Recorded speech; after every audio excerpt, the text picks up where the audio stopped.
તો મિત્રો અત્યારે આપણે અપરુજી આવ્યા છીએ. આપણા જે ફોલોવર છે સિદ્ધાર્થભાઈ, એમની રિક્વેસ્ટ હતી અપરુજી આવો, તો અત્યારે આપણે અપરુજી આવ્યા છીએ. તો મિત્રો અપરુજીમાં આપણા એક બીજા ફોલોવર મળ્યા છે જીતુભાઈ, જેમને પણ કોમેન્ટ કરી હતી. તો જીતુભાઈ, કેવા લાગે છે અમારા વિડીયો? તો અહીંયા તમે જોઈ શકો છો આપણે ભાથીજી મહારાજનું મંદિર છે, કાશી વિશ્વનાથ મહાદેવનું મંદિર છે. સો મિત્રો અત્યારે આપણે આવી ગયા છીએ અજમાવત કોટ.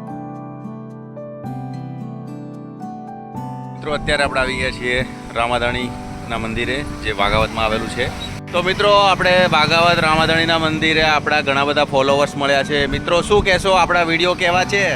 મિત્રો આપણે અપરુજીથી એક આપણા ફોલોવરની રિક્વેસ્ટ આવી હતી કે ભાઈ આવો મળવા, અમારું ગામ બતાવીએ અને ત્યાં શું શું જોવાલાયક છે એ બધું બતાવીએ. તો અત્યારે આપણે જઈ રહ્યા છીએ અપરુજીમાં મંદિર અને બધું જે પણ છે ગામમાં એ આપણે કવર કરીશું. પછી અજમાવતનો કોટ છે એ પણ હું બતાવીશ, અને રિટર્નમાં આપણે જે વાઘાવતમાં રામાધણીનું મંદિર આવેલું છે એ પણ આપણે કવર કરીશું. વ્લોગમાં બન્યા રહો. તો મિત્રો અત્યારે આપણે અપરુજી આવ્યા છીએ. આપણા જે ફોલોવર છે સિદ્ધાર્થભાઈ, એમની રિક્વેસ્ટ હતી અપરુજી આવો, તો અત્યારે આપણે અપરુજી આવ્યા છીએ. અને સિદ્ધાર્થભાઈ, આપણું જે પેજ છે એપિકા પિટારા, એનું કેવું છે અને કેવા વિડીયો તમને જોવાના મજા આવે છે, કઈ રીતના છે, જરા અમારા પ્રેક્ષકોને જણાવો. વિડીયો તો બહુ સારા છે અને મસ્ત વિડીયો છે, જોવાની મજા આવે છે. અને આ આપણે સ્ટાર્ટ કર્યું છે કે આપણે ફોલોવરને કોમેન્ટ કરે અને મળવા આવીએ, એક તમને કેવું લાગ્યું? હા, સારું છે. તો અહીંયા તમે જોઈ શકો છો આપણે ભાથીજી મહારાજનું મંદિર છે, એ આપણે જોઈએ છીએ.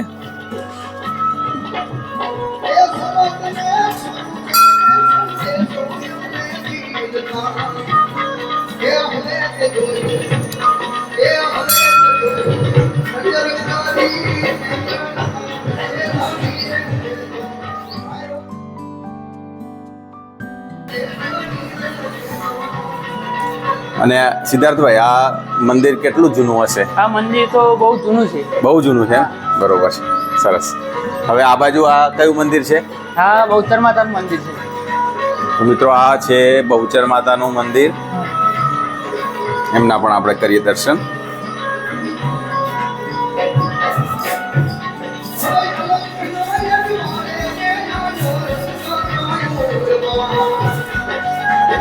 પછી આ બાજુ છે હનુમાન દાદાનું મંદિર. હનુમાન દાદાનું મંદિર. હનુમાન દાદાનું મંદિર છે અપરુજીમાં. આ મહાદેવ, કાશી વિશ્વનાથ મહાદેવનું મંદિર છે. અને આ અહીંયા સિદ્ધાર્થભાઈ કંઈ જણાવે છે, આ શું છે? આ કૂવો છે હા. અને ઉપર જાળી મારેલી છે. અને તો સિદ્ધાર્થભાઈ, આ મંદિર કેટલું જૂનું છે? આ મંદિર લગભગ 100 વર્ષ થઈ ગયા છે. 100 વર્ષ જૂનું છે, સરસ. તો આ છે મહાદેવનું મંદિર.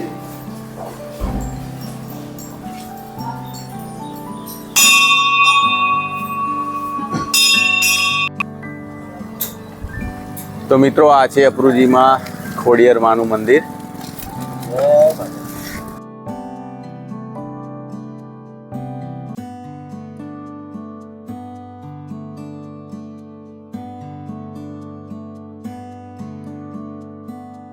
તો મિત્રો અપરુજીમાં આપણા એક બીજા ફોલોવર મળ્યા છે જીતુભાઈ, જેમને પણ કોમેન્ટ કરી હતી. તો જીતુભાઈ, કેવા લાગે છે અમારા વિડીયો? બહુ સરસ લાગે છે, નવી નવી જાણકારી મળે છે, વિડીયો જોઈને બહુ ખુશ થઈ ગયો. એવું ને? હા. તો એમને બી કોમેન્ટ કરી હતી, તો આપણે એમને બી પર્સનલી મળ્યા છીએ. તો મિત્રો અપરુજીમાં આપણા બીજા એક ફોલોવર ભૂપેન્દ્રભાઈ મળ્યા છે. તો આપણા વિડીયો કેવા લાગે છે કેજો. ખૂબ સરસ વિડીયો બનાવે છે. કપરવંદના આપણે આતરસુંબાથી આ કેનાલ ઉપર આવે ત્યારે ખૂબ સરસ વિડીયો બનાવે છે. તો શું કહેશો અમારા ફોલોવર્સને? ફોલો કરો, શેર કરો. Thank you.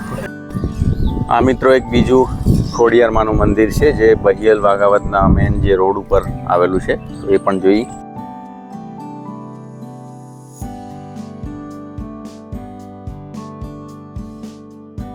મિત્રો જોગણી માતાનું મંદિર.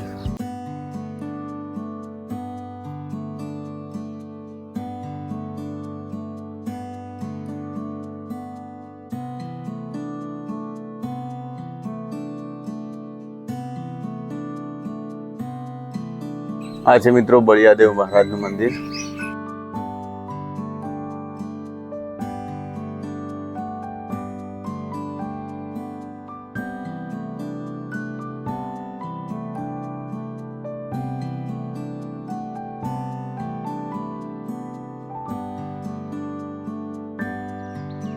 તો મિત્રો અત્યારે આપણે આવી ગયા છીએ અજમાવત કોટ. અજમાવત કોટ જે છે એ આપણે કઠલાલ તાલુકામાં આવેલો છે. અને આપણે જ્યારે કોટ શબ્દ કહીએ છીએ ને તો કોટ એટલે જે કહેવાય ને રક્ષણાત્મક દિવાલ, અને સૈનિકો ફરી શકે અને સૈનિકો અહીંયા છુપાઈને હુમલો કરી શકે એવી બધી જ રચનાઓ આ કોટમાં કરવામાં આવતી હતી. તો આજે આપણે આ અજમાવત કોટની બધી જ માહિતી જોવાના છીએ.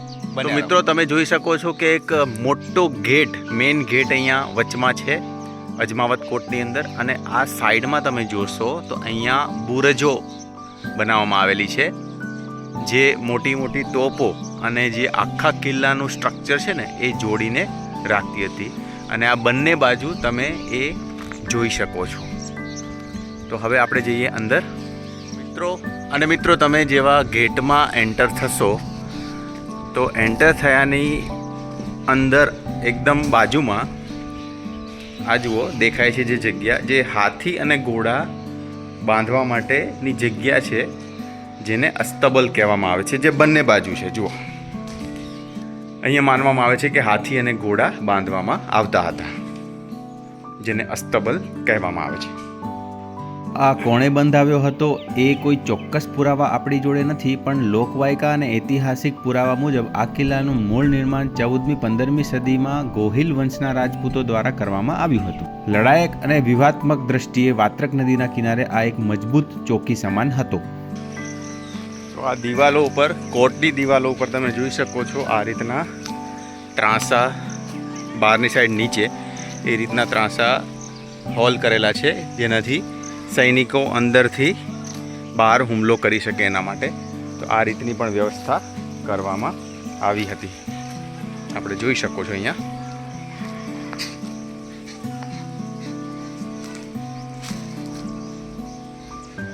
આને બુરજો કહેવામાં આવે છે. આ એક મોટી એવી રચના છે અર્ધગોળાકાર, કે જે આ મહેલને એક રક્ષણ બી આપતું હતું, અને અહીંયા મોટી મોટી તોપ અને એ સાધનો પણ મૂકી શકાય એવી રચના છે, જે બંને બાજુ જોવા મળે છે આપણને. આ બાજુ પણ છે, જ્યાં ઝાડ ઉગી ગયા છે એટલે આપણે જોઈ નથી શકતા. સૈનિકો આરામથી હરીફરી શકે અને નજર રાખી શકે તેવી વ્યવસ્થા ઉપરના ભાગે કરવામાં આવી હતી. મિત્રો અત્યારે આપણે આવી ગયા છીએ રામાદાણીના મંદિરે, જે વાઘાવતમાં આવેલું છે. તો કરાવું છું તમને દર્શન રામાદાણીના.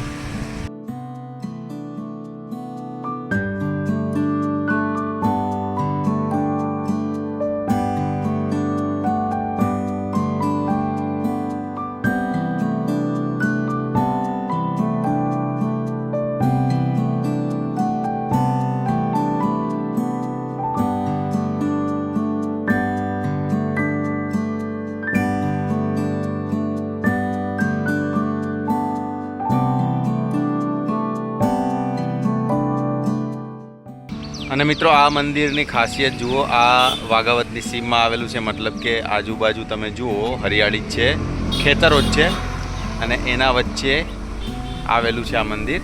તો ખૂબ જ સરસ એટમોસ્ફિયર છે. તો મિત્રો આપણે વાઘાવત રામાદાણીના મંદિરે આપણા ઘણા બધા ફોલોવર્સ મળ્યા છે. મિત્રો શું કહેશો, આપણા વિડીયો કેવા છે? ખૂબ સરસ છે. મારા ભાઈને લાઈક, ફોલો અને સબસ્ક્રાઇબ કરવાનું ભૂલતા નહીં. હા, તો આપણા ફોલોવર્સ કહે છે ભાઈ ફોલો કરી દેજો આપણા પેજને.